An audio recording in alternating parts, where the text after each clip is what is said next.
Hi,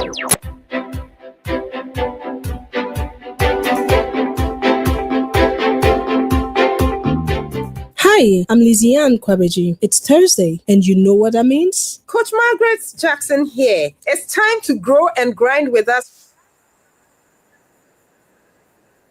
Join us this and every Thursday at 5 p.m. as we talk strategy, mindset, and real growth. No fluff, just tools, stories, and ideas to help you win in life and business. So don't miss it. It is Growth and Grind Africa every Thursday at 5 p.m. on Unique 95.7 FM. Let's grow, let's grind, let's win together. Growth and Grind Africa, proudly brought to you by Barker Africa and L&D Africa. Also streaming live on all Barker Africa and L&D Africa social media handles. Growth and Grind Africa. Learn it, Live it. lead it.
Hello.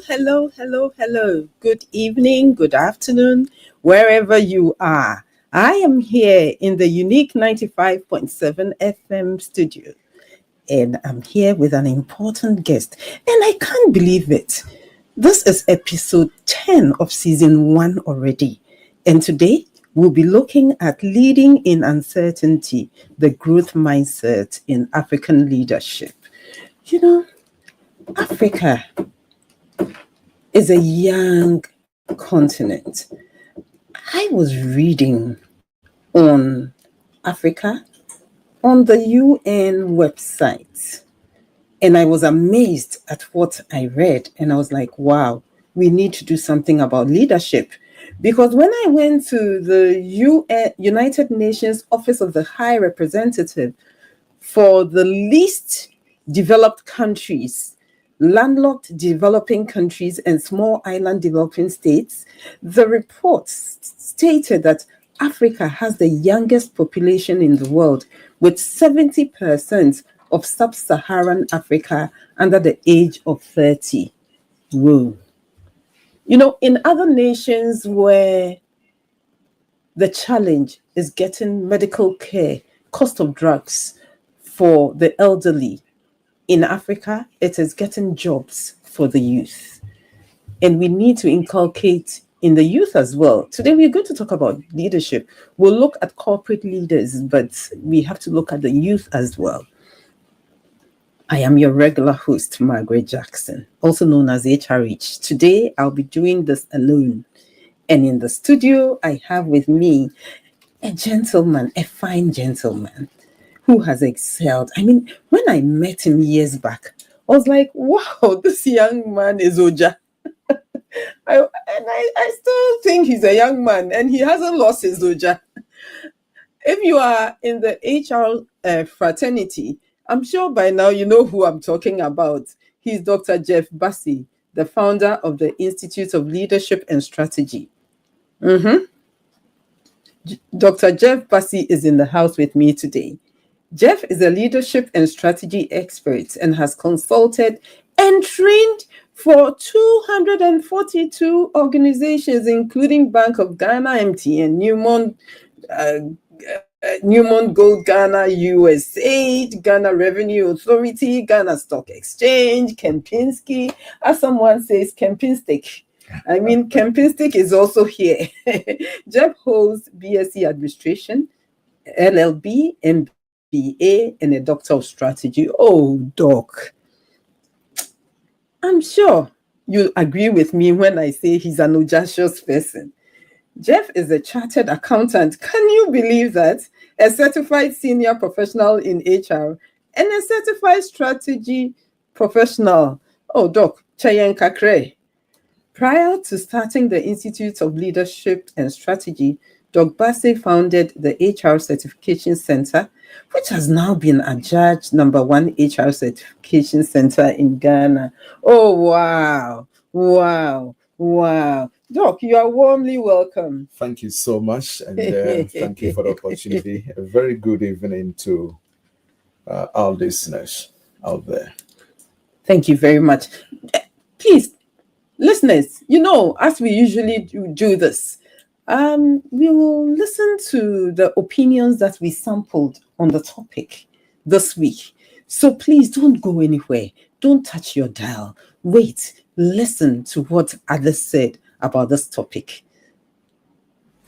In times like these, I've come to realize that being a good leader isn't about having all the answers. It's about being real with your people.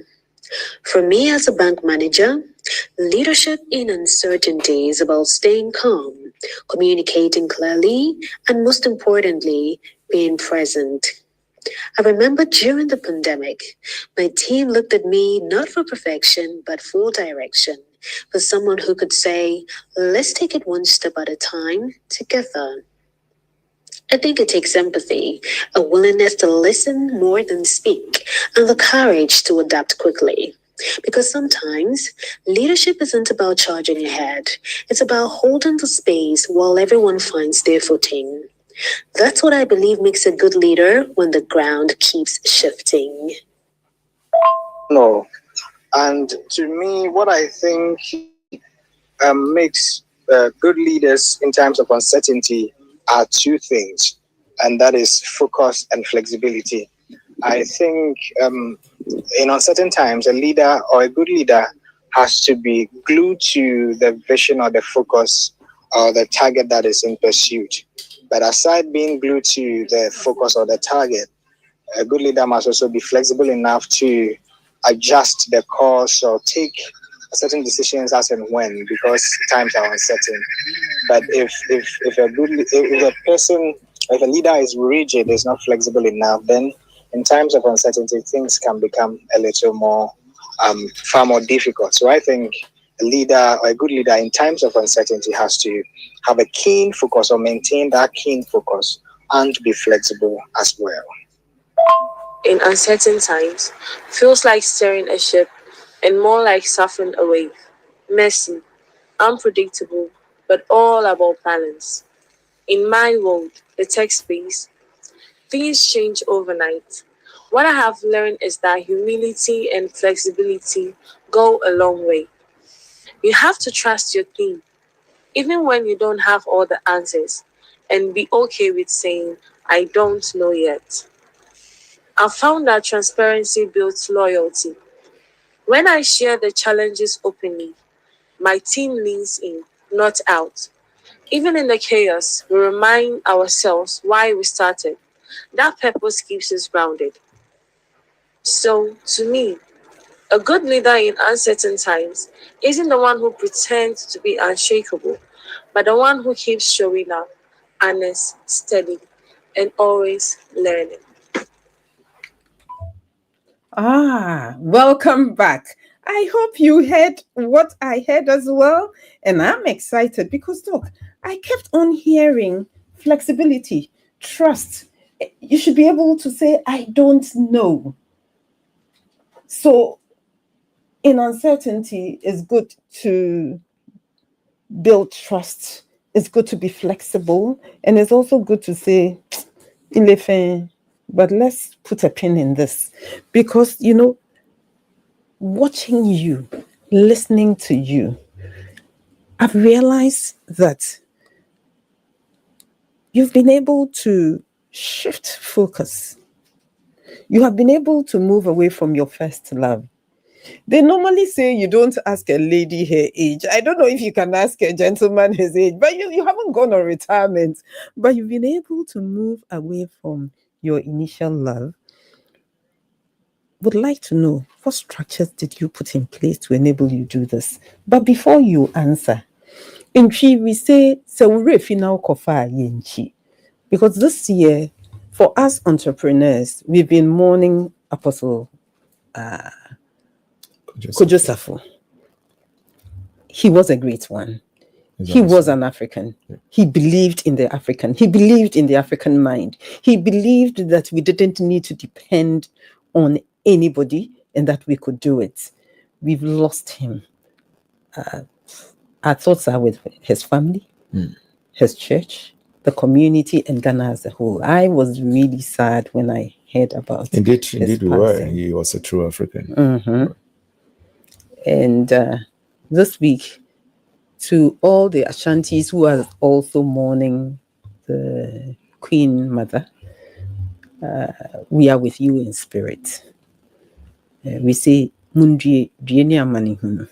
So, Doc, back to you. How did you do it? What structures did you put in place? Very well. A very good evening to our listeners once again. I normally operate with a concept I call the blue sky, dark cloud concept. The blue sky is where you cast vision, you imagine what or how things could be.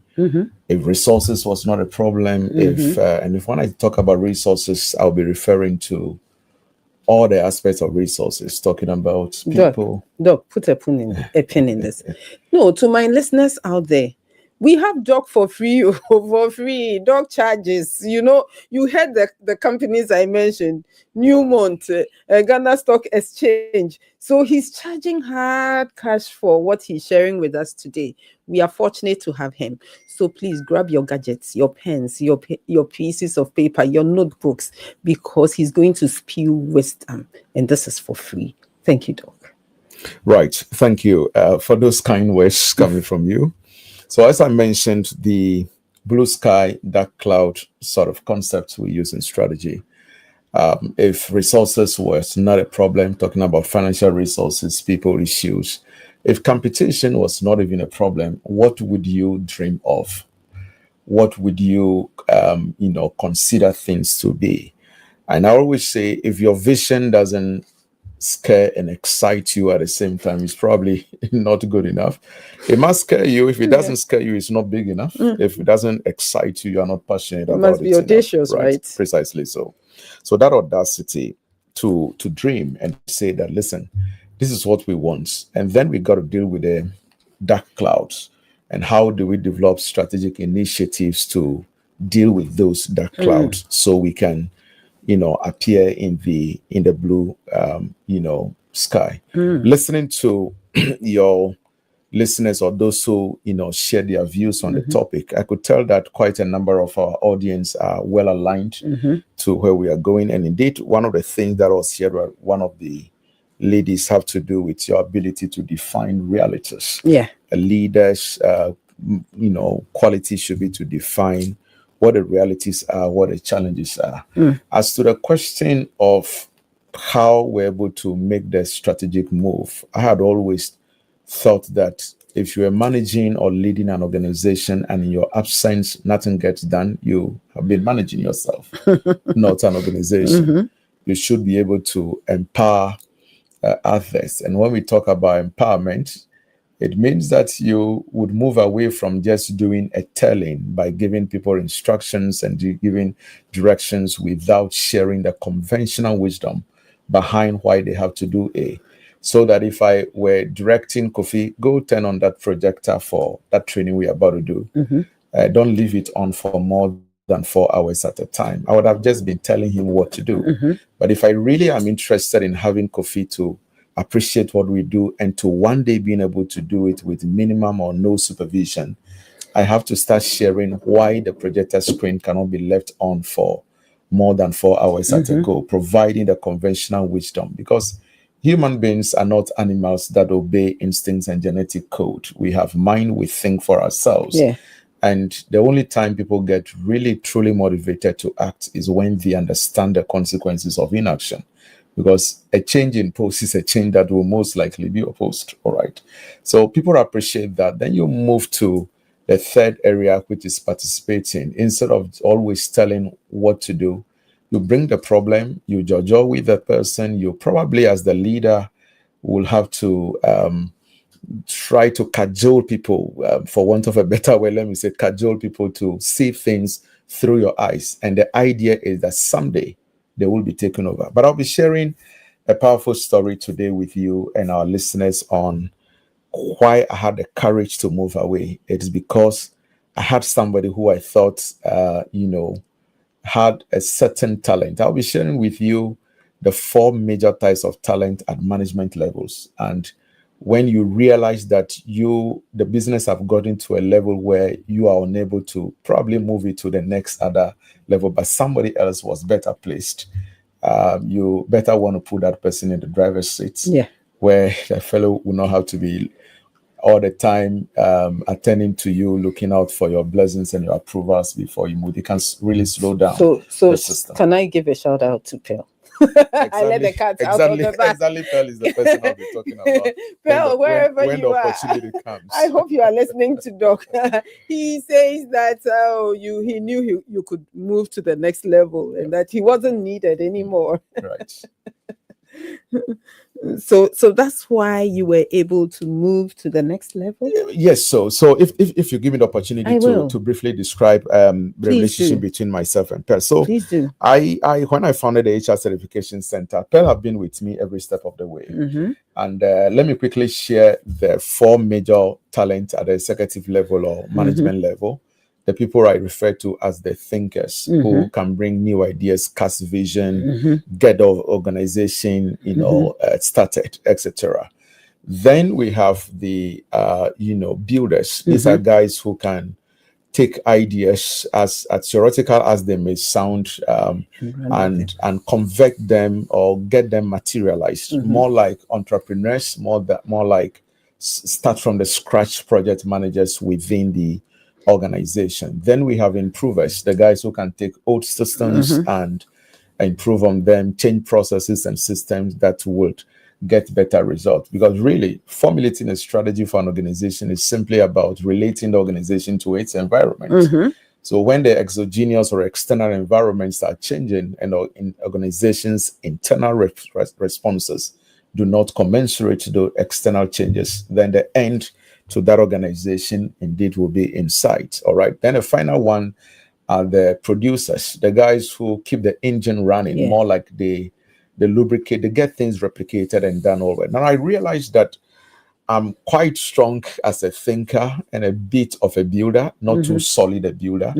And Pearl happens to be a very strong builder and an improver. And so when I got the institution to what I choose to describe cruising altitude, and it's almost as if I have Doc, put the institution today you promised me you were not going to use big brofo. What did you just say? Please say it again. When we got the institution to that level where we thought that I was almost putting the institution on autopilot, nothing new was being added, etc. And then you have your next in command, who happens to be a strong builder and an improver. I thought that she was better placed to take the institution to a higher height than myself. And if I held on to the CEO's position and have to bless every decision, we're going to slow down our growth. All right. And this was a person who could do that improvement and building better than myself. It takes a bit of a courage because people even ask you, how do you build such an institution and step away from it? And I always say, stepping back is part of leadership. Yeah. All right. So at least what I do now is simply to provide some sort of boardroom leadership and direction. But really, executive power lies in her. And because I've realized those abilities in her, and I also realized that at this stage of the institution, she was better placed than myself as founder to take the organization to the next level. I will say kudos to you and kudos to Pearl. Because sometimes people realize and then they are their worst enemies. So it's like, I founded this and now you are becoming better than me. Then they frustrate people and then they push them away, So well done to you for that. I've heard you on air and you are passionate about African leadership. I've heard it being touted elsewhere that African leaders don't really have that sort of mindset, the growth mindset, and that we tend to have the fixed mindset. Carol Dweck wrote about the fixed and the growth mindset. Let's unpack that a bit before we go to, do we really have the fixed mindset, and what sort of fixed mindset do you see? But let's unpack what fixed and growth mindsets are. Very well. I had always thought and believed that one of the highest forms of human maturity is to take responsibility for all of your predicaments. The moment you can point to somebody, you have someone else to blame, you've lost the power to solve your problems. Please hold on. This is to our viewers. I think this is a nugget that must be captured. And Doc, could you kindly say that again? Because I come across a lot of people who are always pointing fingers at others, but never accepting this. Please, could you take it again for us? Right, okay. That's one of the highest forms of human maturity is to take full responsibility of all of your predicaments. Now, USAID just got closed down because there's a new government in America who didn't quite believe in what USAID was doing. And I pray I don't hurt people out there who have been direct beneficiaries of USAID services, the United States aid or help to Africa. I very much sympathize even with our colleagues who lost jobs there. But interestingly, Auntie Margaret, I have been a consultant who have played some role in the closure of USAID Ghana. I handled the outplacement and the trainings of those who were going out there. But let's be honest to ourselves. How long are we going to be seeking to be helped by another person? When they were here doing it, fine, is good, they were helping us, but they are gone. Are we going to stand up to a situation, or we are going to keep crying that a help has been taken away? It's all a question of mindset. Yeah. To appreciate the fact that no one is going to develop Africa for us, but we got to stand up to our own challenges and resolve issues. Now, when I made that statement, it was quite a generic statement on how a sign of maturity is to accept predicaments, all of your challenges. See, the same boiling water that softens the potato also hardens the egg. I always say our situations are more of a reflection of our philosophy, much more than the environmental factors. Because in the same environmental situations, economic, global economic crunch, talk about COVID, global warming, these are common challenges that many other continents also share in Africa. We would have a choice to want to do something about these situations, or we throw our hand in despair and say that, well, it is no fault of ours that these natural disasters come, and what are we going to do about it?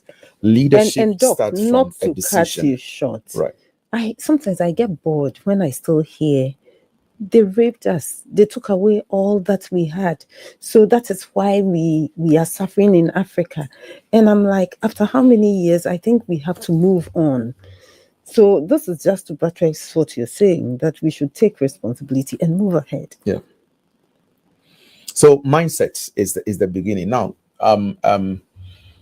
growth and fixed mindset. This is a philosophy you all pick from that great psychologist. That a growth mindset, person is one who sees positives in every situation. And is ready to do a good, learning. Now, failure is not even the opposite of success. I always say failure is the foundation of success. The fact that you give it a try and learn what works and what doesn't work positions you, in a better way to want to get it right the next time you have the opportunity. And so, the fixed mindset is basically about, well, this is a challenge. What can we do about it? It is no fault of ours that we find ourselves here. And therefore we throw our hands in despair. And when the challenges come, they knock us down and we stay there and complain. And nobody is really coming to save us, because naturally in life, nobody really cares about your story until you win. So I always tell people, focus on winning, because nobody's going to come to save you. And those are philosophies and concepts lots of our listeners know out there. But what I want to add is the hardwired processes and the discipline to want to live by the dictates of the growth mindset. There are things we all pay lip service to, we say nicely, but really we don't get the vehicle moving to want to do something about the situation and change our predicaments, be it a young person or a business executive out there. I'm sure sometime will allow us to speak directly to corporate leaders, and probably a few things to the young persons out there as well. So when COVID comes, people say, Danyevi Makulo, and Makulo to you, Makulo. In times of crisis, Makulo, you, Makulo. Right. Yeah. I shared a story of years back when I had a call center. And in the area where I had a call center in Tema, people used to queue. So some will be in the room and others will be outside. And then Ghana Telecom decided to position a phone booth just in front of my shop. And instead of saying, I will take advantage of this and sell their cards, I said, Danyevi Makulo. So I kuloed too. I gave up. And for me, that's the greatest lesson I learned as an entrepreneur. And that was years back. I didn't make that move. So people used to buy from someone who had that and started selling. So they wouldn't climb up to me. They would buy cards and then use the booth. So you are right. At that time, I had a fixed mindset. And it took that experience to change me for life. But that's enough about me. And I didn't see that failure as because I goofed once, that was it. Right. No. So if, to our listeners out there, if for any reason you found yourself in a situation where you made a mistake, it doesn't matter. You can always course correct. Once you have life, you have a gift and you can make a difference. Precisely so. Yeah. So, Doc, as a leadership expert, you are my leadership expert. What is the most persistent fixed mindset paradigm that leaders in Africa have? And how can we as Africans change from that? Right. I'm going to take it from a very holistic point of view. We have a fundamental and flawed understanding of leadership in Africa. We had mostly attributed leadership to occupancy of position. I am the position and therefore I am a leader. What that also means is that those who have not been given positions and titles do not even want to exhibit any form of leadership flesh. All right. Now, I am not condemning the importance of occupying the position. Indeed, it gives you access to leadership. It gives you the right to exercise authority, to direct the actions and inactions of others. And if you may, to make decisions for and on behalf of the organization. I taught a young man some 4 years ago who gave me a call about 2 years ago, one fine evening. Good evening, Dr. Basir. I called to say a big thank you to you for your contribution to what I have become in life. And I asked the person, what have you become? So I was made a leader in my company last week. I'm like, congratulations. But if I could understand what you meant by you were made a leader. Then he goes like he has been made a head of a department. Well, I had already congratulated him, but I thought that I should make a little correction that you really have not been made a leader. You have been offered a leadership role. And you are yet to prove if you're a leader or not. But it does look like once we get into the position, that is mistaken for being a leader. Doc, you remember years ago, the two of us taught at an institution, and we had to teach them the difference between leadership and management. Precisely.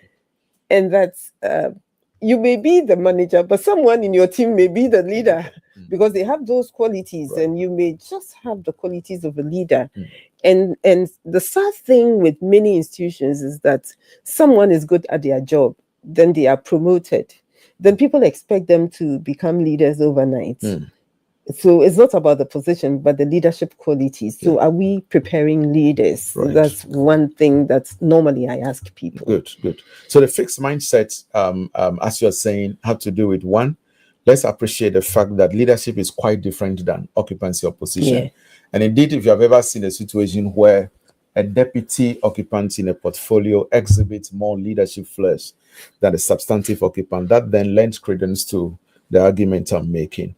And then the second one is the fact that so long as you become a manager, that also makes you a leader. Respectfully to our professionals out there, technical skills is not tantamount to leadership. All right. No. And then the last area I want to speak to, then we probably get into issues of developing a growth mindset, have to do with I am the SME, subject matter expert. It's called knowledge myth. Yeah. I mean, if you're a chartered accountant, MBA in finance, nobody could make better sense in the finance department than yourself. Leadership is much broader than.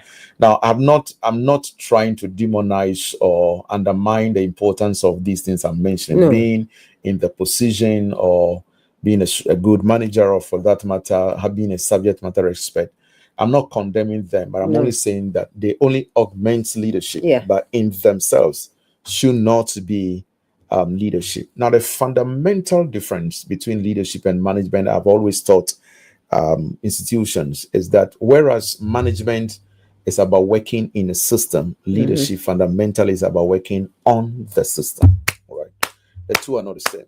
So fixed mindset say, this is how we've always done it here. This is how it is done in the public sector. This is how we've always done it in the banking space. This is how we always do it in the private sector. And it won't work. And it won't work, and it's not working. Facilitators, don't we come across this all the time? You were teaching something and you are teaching a new skill and people are like, it won't work. Yeah. So you see, attitude is a product of belief. The fact that your mindset says it will not work. Now, I was with an organization, one of the public sector organizations, and for good reasons, let's not mention their name. Just last week, I was with the board, and when the session was even over and done with, then a board member asked me, gentlemen, do you really believe that there can be any meaningful transformation in the public institution? Now, these are guys who are sitting on boards, all right, who had invited me to have a leadership session with them. And after the leadership session, somebody is still asking you whether you believe so. Because we normally believe that the culture of the organization, the systems, and the mere political infiltration serves as an inertia and will not allow the organization to be turned around. So I then gave them examples of public sector institutions, both in Ghana and outside Ghana, which have been turned around. Then we start working on their belief system. That is possible. Like I always say, attitude is a product of belief.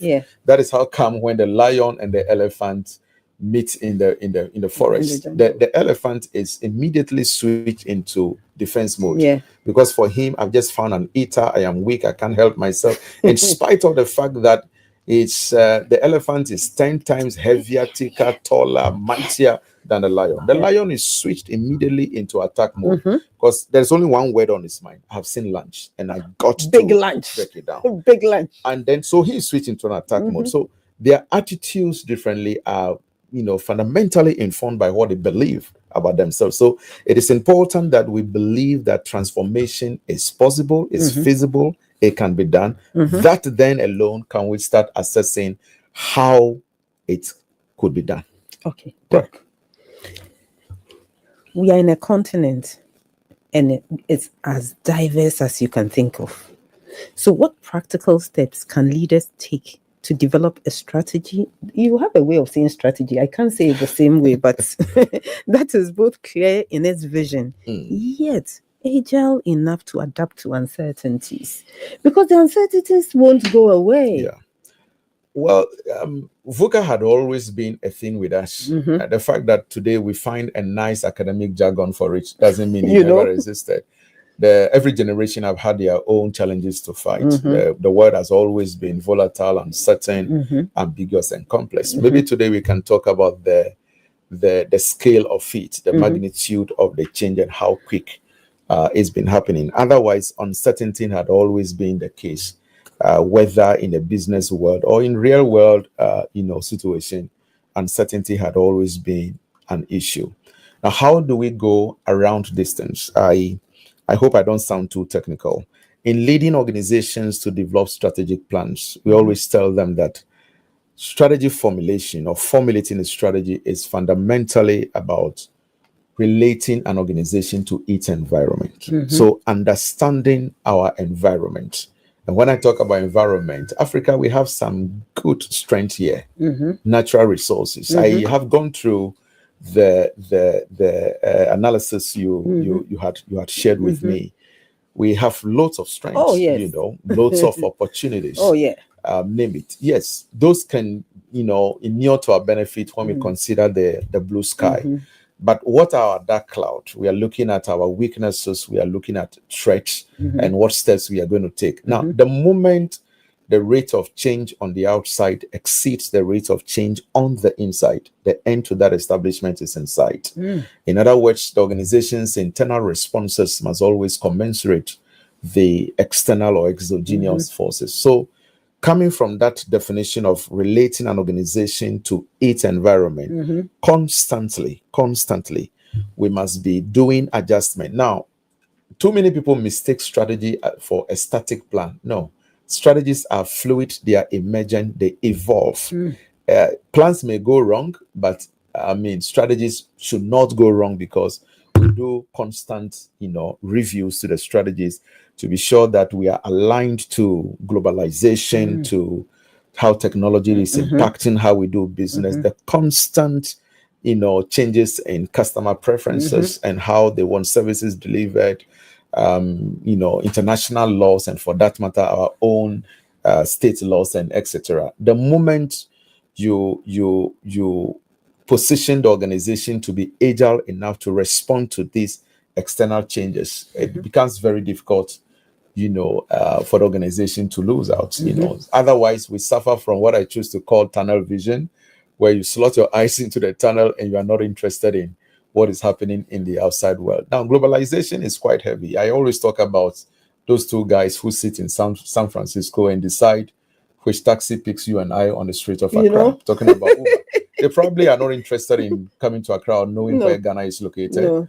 But they are the reasons the taxi driver is struggling in Ghana to feed his wife and children, And so how are we positioning ourselves as a continent to be able to respond to this? It's refreshing to note that, technologies like fintech and mobile monies and the rest are technologies that have been developed in Africa. We took them by storm. They thought it wouldn't work. And we export it to the rest of the world. And it's faring quite well. Yeah. And it was a good reminder from you when I read that. So I went back to do some research on it, and I realized how much Africa took the world by storm. Yeah.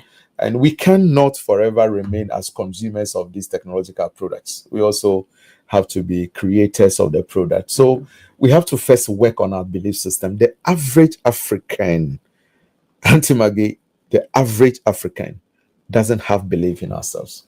We feel subservient and believe that somebody else had better ideas to do it. And until we overcome that, and let me say this. When I go to church and I hear somebody say, I bring you greetings from Germany, I got no problem with that. But when the amen is loud, and then another person comes to say, my business is doing well, I made it here in Africa, and the amen is weak. And I'm like, then where is our mindset? It is actually not, and let me say this, let me be bold to say this. It's a national embarrassment and not pride to say that until our young people can work and feed themselves, until we run to the white man, we can't feed ourselves. It's a national embarrassment. Yes. I'm yet to listen to anybody from the European world or the Americans and they say that I am proud to say that I made it in Africa and I've been in Africa for all these years. But the pride with which we say it, I didn't grow up here. I was in America all this while I made my money in America. Who is coming to work on our country for us? Now, I am not saying if you have any business doing there, you can go there. You can school there. You can get knowledge. You can go and do business. But to eulogize them over us, and it's almost as if you were in America as a Ghanaian, we see you to be over and above the rest of us who grew up here. And I'm like, where is the identity issue? Where is the pride to say that Africans, it can be likened to a man whose rooftop is leaking, and instead of mending it, he goes to patch with his next door neighbor, with his family, and is proud of how his next door neighbor's house and has been able to patch well. Without Doc, working on our problems. Doc, that's what I'm doing, touring Africa. Yeah. Saying, believe in our African consultants, believe in the facilitators, believe in the believe in us. Yeah. We have it. It's amazing. Yeah. And when there are big projects, they'll say, we brought in someone when they don't know our pain. Yeah. Well, Doc, I remember the first time I consulted for Kempinski Hotel Ghana, when I went to the CEO's office. One of his first statements is, I don't quite believe in African consultants, but somebody strongly recommended you. I want to know what you can do. And I'm like, wow. Somebody said, I don't believe in African consultant. I need to prove myself maybe 2 times in able to make sense. We are proving ourselves. Make sense to them. Right. We are proving ourselves about 10 times. Right. That's for another day. Yeah. Because if you leave me to it, I'm going to talk about the fact that we need to prove ourselves as Africans. We need to prove ourselves sometimes as even women consultants. We need to prove ourselves every day, not to people from other continents, to our own brothers and sisters. Yeah. But we'll get there. Doc, I think it's about time that we went for the song of the day. Stick and stay with us. Let's listen to the song of the day. I love it so much, and I know you are going to love it too. We will get there. We are it's from Osibisa. Oh, good one. Oh, yes, a good one. Oh, we'll get there, Doc. We will talk about it. Where.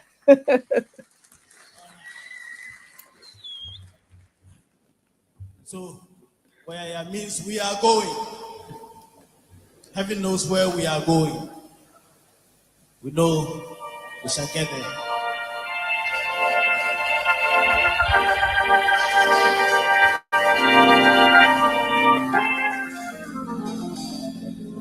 Everybody now. We are going. Heaven knows where we are going. We know within we will get there. Heaven knows how we will get there. We know we will.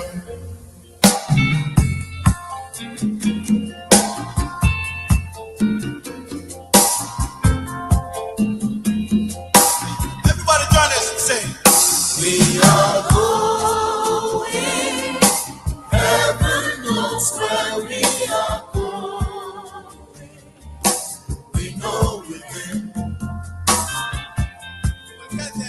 we will get there. Heaven knows how we will get there. We know we will. It will be all we know, and the road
We know it's not going to be easy. It's going to be rough. It's going to be tough, but we'll get there. And that's why the education, Doc. We will get there. This is the time where I want to wish Coach Liziane, my co-host, a belated birthday wish. She celebrated her birthday yesterday. Coach Liziane, may God bless you and increase your new age. Now let's move on to the session, the part where I think you've all been waiting for, the call-in. So you can call us on 055-083-4555. I'll take it again. 055-083-4555. So the last fives are 3. But whilst we wait for callers, Pearl was giving you fans, Doc. She said, "Thank you very much, my mentor and coach." Then I think I got another one. So Pearl is ever grateful. Then let's see who else. Oh, that's for Pearl. Then Emmanuel says, "Indeed, if nothing gets done when you are not around as a leader, you're leading yourself." I think you're loving that quote. Then Boating says, "Technical skills is not leadership in itself." Very well said. Then Ajo says, "Transformation is possible." So people are loving what you're saying, Doc. So whilst we wait for callers, Doc, you can share some more, because it looks like today the text messages were the ones that came in.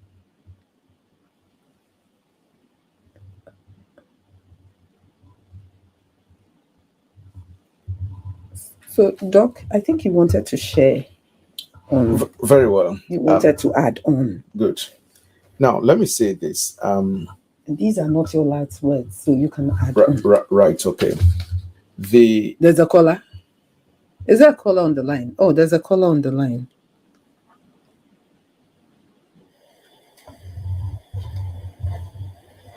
He's asking, is it a caller?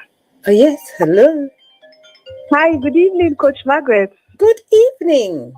Okay.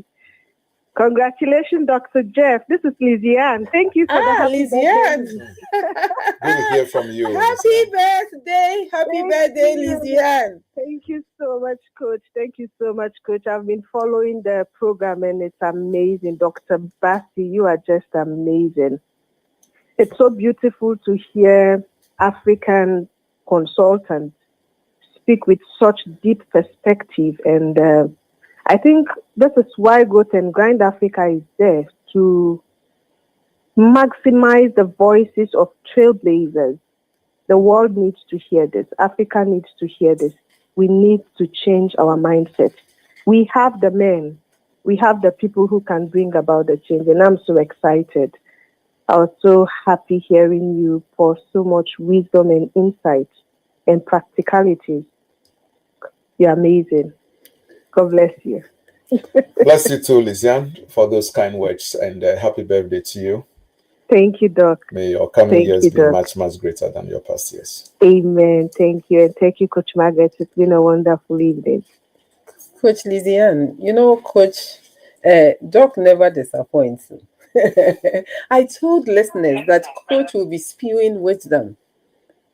Doc will be spewing out wisdom. Another caller on the line?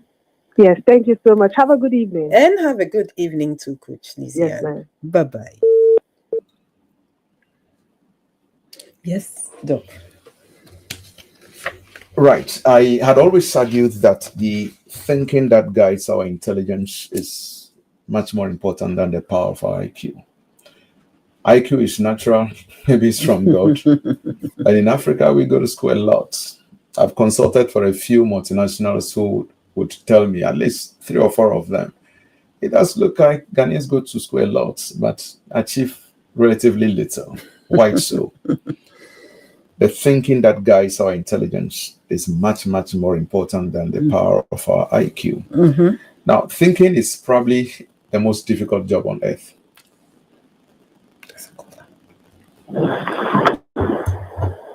Hello? Yes, madam. Yes, sir. Yeah, thanks for the program. You're welcome. Yes. But what I want to say is that we can't blame anybody for our problems.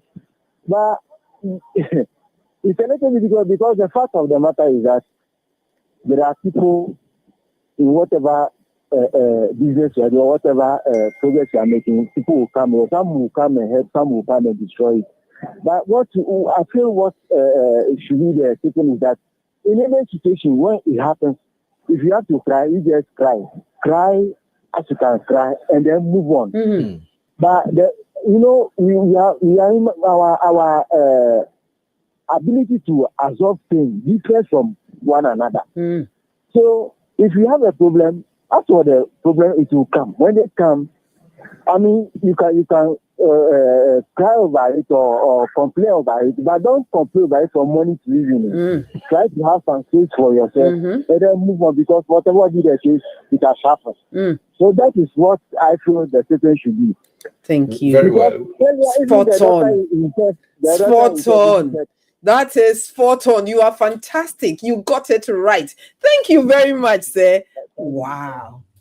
Yeah, I like the bits he mentioned. Yeah. Then move on. So we are fundamentally on the same page. Yes.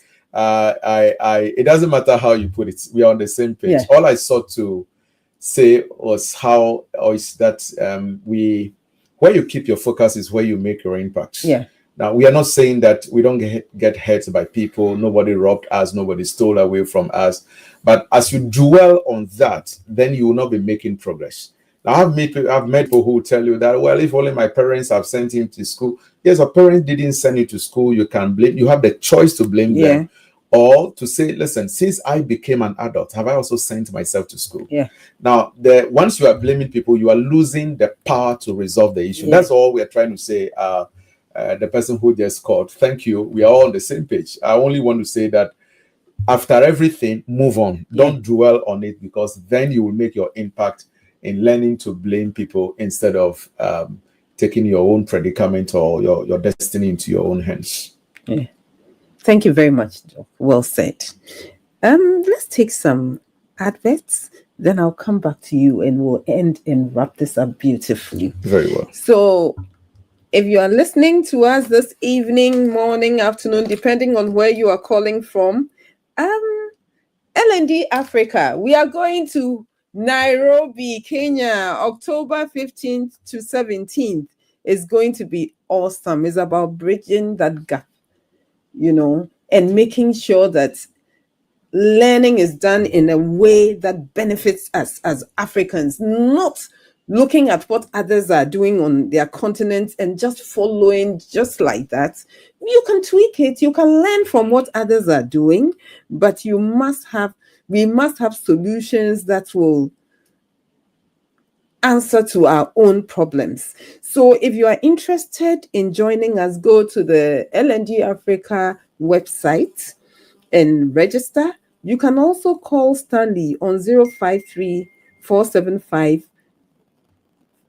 You can also call Stanley on, let me take that again, 053-475-4110.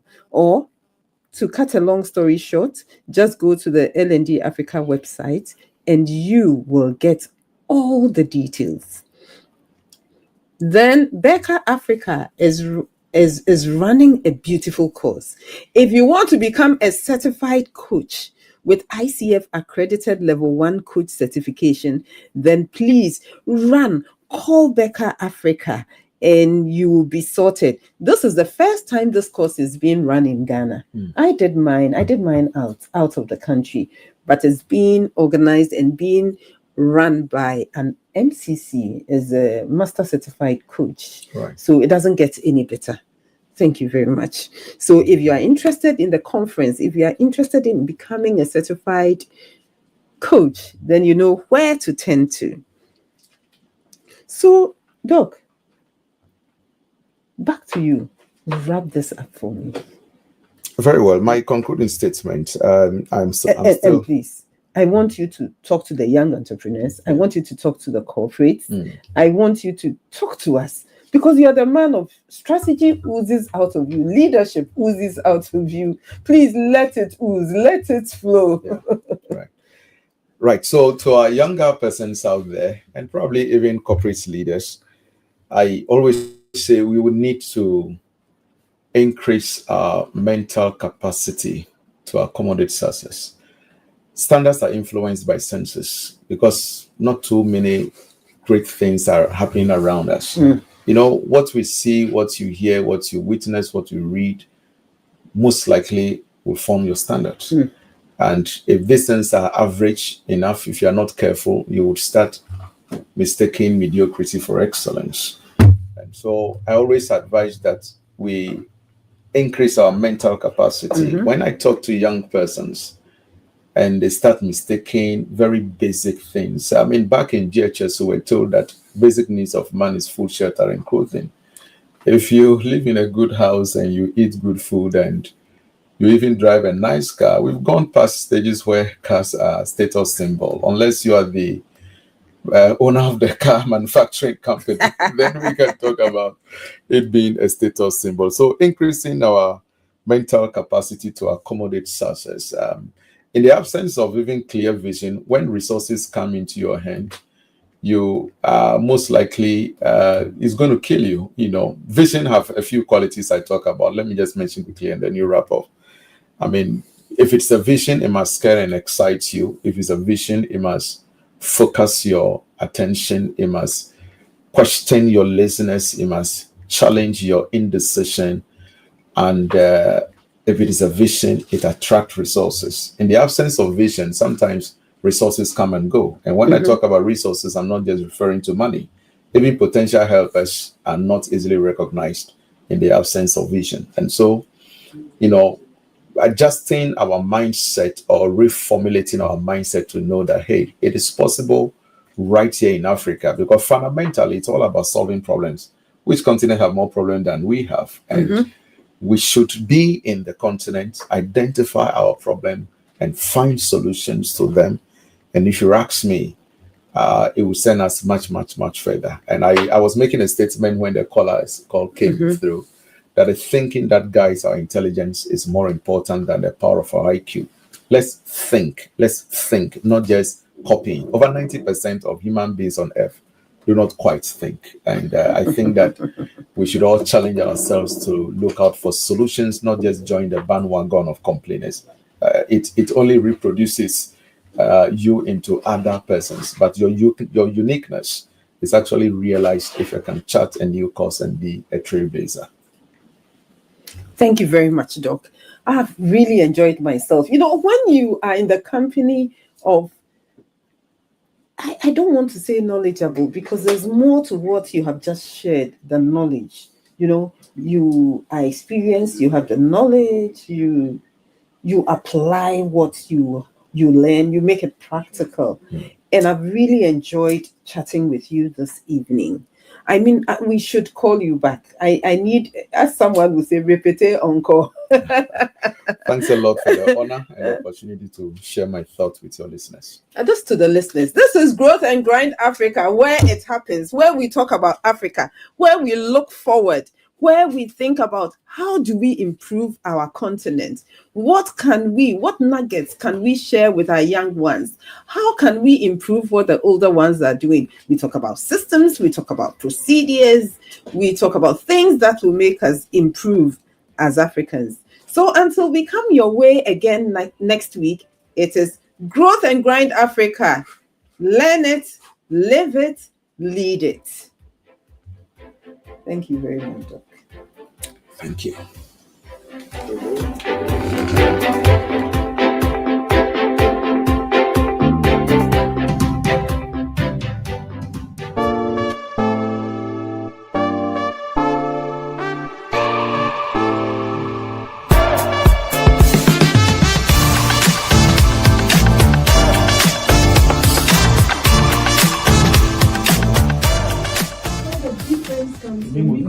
It's a thing that has been given night. It's Now, yours. the question is, do you have ownership of that? I own it. Have you discovered who you I have a head. I bought it from the market. No, it was made by someone. I own it.